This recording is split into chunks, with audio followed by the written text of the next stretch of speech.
শুরু করছি একটি সনাতন প্রবাদ বাক্য দিয়ে, spare the rod, spoil the child.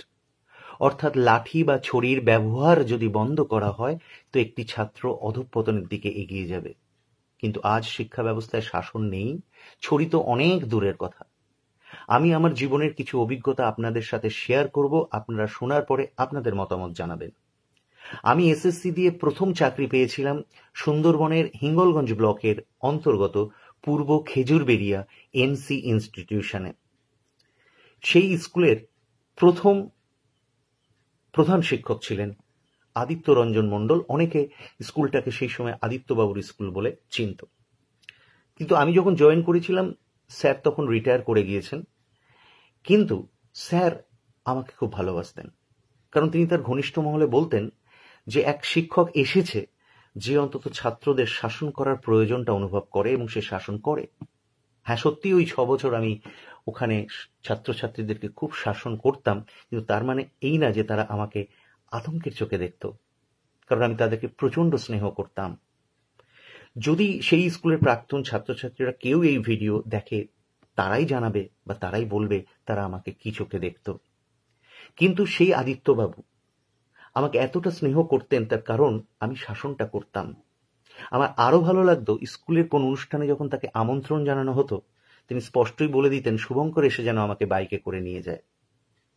তা সেই সময়ের এক প্রণম্য সম্মানীয় টিচার আদিত্যবাবুর মতো রাজবাড়ী মানুষটাও, রাজবাড়ী শিক্ষক মানুষটিও অনুভব করতেন, উপলব্ধি করতেন ছাত্রদেরকে যদি ঠিক সাফল্যের দিকে এগিয়ে দিতে হয়, তাদেরকে যদি ডিসিপ্লিন করে তুলতে হয়, তাহলে শাসন বা কিঞ্চিত পানিশমেন্টের কিন্তু দরকার আছে।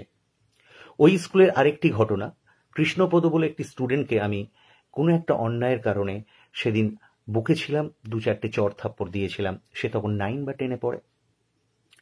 তাকে যখন আমি বকলাম বা মারলাম, দেখলাম তার চোখে মুখে একটু রাগ অভিমানের প্রতিফলন।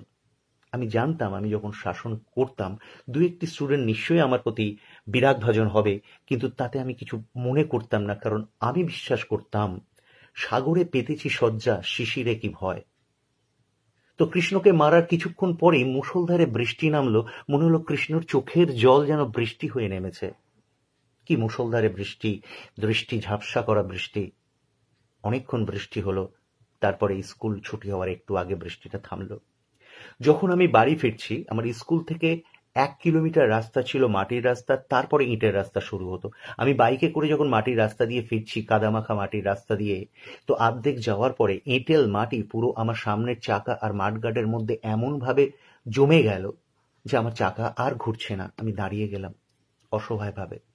ছাত্রছাত্রীরা ফিরছে, দেখলাম কৃষ্ণপদ তার সাঙ্গপাঙ্গ নিয়ে আসছে। আমি মনে মনে ভাবলাম কৃষ্ণ হয়তো এসে বলবে, স্যার দেখলেন তো ধর্মের কল কেমন বাতাসে নড়ে। কিন্তু কৃষ্ণ এসে আমাকে অবাক করে দিল। সে আমাকে জিজ্ঞেস করলো, স্যার কি হয়েছে? আমি ঘটনাটা বললাম। বললো, স্যার একদম চিন্তা করবেন না, আমরা আছি তো। বলে পাশে একটি দোকান যেটা বন্ধ ছিল, সেই দোকানকে খুলে তার থেকে একটা চেয়ার বের করে বললো, স্যার আপনি এখানে বসুন, আমরা দেখছি।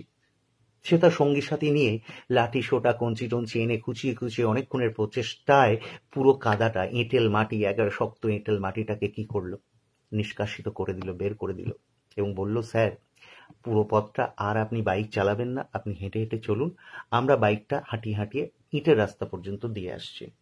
সেদিনই বুঝলাম যে শাসন যদি ভালোবাসায় জারিত হয়, ভালো করার তাগিদ, আন্তরিকতা, স্নেহে যদি সম্পৃক্ত থাকে, তো সেই শাসন কোনোদিন একটা ছাত্রকে টিচারের থেকে দূরে সরিয়ে দেয় না, বরং সম্পর্কটাকে আরো নিবিড় করে, আরো আরো আন্তরিক করে। এবার চলে আসি আমার গ্রামের স্কুল, ধান্যকুড়িয়া হাই স্কুল, যে স্কুলে আমি বড় হয়েছি পড়াশোনা করে। আমি তখন ক্লাস 5-এ পড়ি। আমার বাবা ওই স্কুলের টিচার। বাবা 4th পিরিয়ডের ক্লাস নিচ্ছেন। 4th পিরিয়ড শেষ হয়েছে, ঘন্টা পড়েছে, টিফিন শুরু হবে। ছাত্ররা বেঞ্চ থেকে উঠে এসে বাবাকে ঘিরে ধরেছে। বাবা তখনও চেয়ার টেবিলে ওখানে বসে আছেন। হঠাৎ দেখলাম একটা ছেলে বেরিয়ে গেল। বাবাকে ঘিরে সব স্টুডেন্টরা রয়েছে, একটা ছেলে বেরিয়ে গেল। আমি বললাম এটাই বোধহয় নিয়ম। আমিও বেরিয়ে গেলাম। ক্লাস 5 মানে তো নালিশের আদর্শ জায়গা। সঙ্গে সঙ্গে নালিশ হয়ে গেল। আমাদের দুজনকে বাবার সামনে হাজির করানো হলো। দুটো ছোট ছোট হাতে সেদিন বাবা কঞ্চির বাড়ি কি সপাটে মারলেন, এখনো বলে আমার ব্যথাটা আমি উপলব্ধি করছি বলতে গিয়ে। ওই স্কুলেরই আর এক স্বনামধন্য আমাদের প্রণম্য টিচার ছিলেন শ্যামল কুমার গাঙ্গুলি। তার যা শাসন ছিল, তার শাসনে সমস্ত ছাত্রছাত্রীদের ছিল থরহরি কম্প। তার হাতে মার খায়নি এমন কোনো স্টুডেন্ট বোধহয় ছিল না সে সময়। তখন অনেকেরই রাগ অভিমান হতো স্যারের প্রতি, স্যার এত কেন মারেন। টিফিন পিরিয়ডে যখন অন্য স্যারেরা রিল্যাক্স করছেন, চা বিস্কুট খাচ্ছেন স্টাফ রুমে বসে, স্যার হঠাৎই হানা দিতেন গেটের কাছে কেউ পালাচ্ছে কিনা দেখার জন্য। কি দায় পড়েছিল স্যারের? আজকে যখন আমরা বড় হয়েছি, আমাদের সমসাময়িক, আমাদের একটু যারা জুনিয়র বা যারা সিনিয়র দাদারা, আমরা দেখি তারা এখন সব থেকে বেশি রেসপেক্ট করেন শ্যামলবাবুকে। তখন স্যারকে হয়তো দেখা হলে প্রণাম করেন, স্যারকে খোঁজ খবর নেন, স্যার কেমন আছেন, ভালো আছেন কিনা। স্যারের প্রতি এই রেসপেক্টের কারণ আমরা এখন রিয়ালাইজ করি সেদিনের শাসনটা, কারণ সেদিনের শাসন ছিল বলেই আজকে আমরা এই জায়গায় আসতে পেরেছি। আমরা রিয়ালাইজ করি সেই শাসনটা আমাদের ছাত্র জীবনে দরকার ছিল, খুব খুব দরকার ছিল।